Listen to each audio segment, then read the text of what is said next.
the most dangerous and the man who caused more harm to Israel than all the Arab armies together is Mr. Aharon Barak.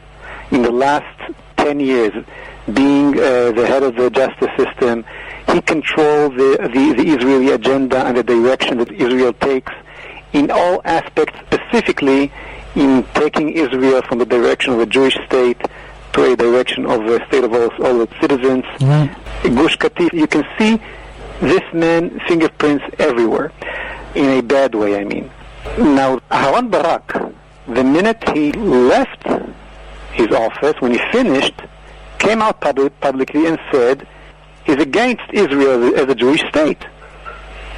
I mean, here you have the most powerful person in Israel, that he gave him all the power to decide on the Israeli agenda, and more than that, who control the politicians, who control the Knesset, who control the Supreme Court, controls everything in Israel, actually.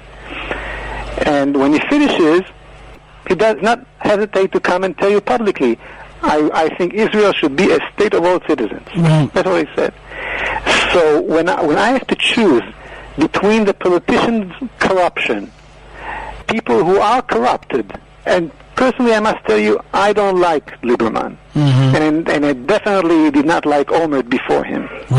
But I rather have them in a stronger position, knowing that in another 4 years I can vote for somebody else, then give more power and the ability to control to those extreme leftists that control them from the back. That makes a lot of sense. And those people, that court, people like Aharon Barak, they never leave. Hiatus from prosecution is a lot better than a forever empowerment. Yes. So before we getting into Lieberman's subject, in principle, that situation is no good. The fact because look what's going to be now.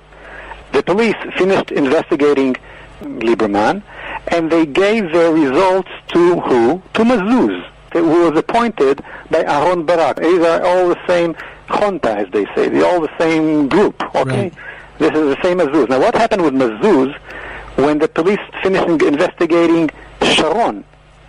Don't forget that the minute Mazuz decide that the charges will be filed against the man, he has to leave the government.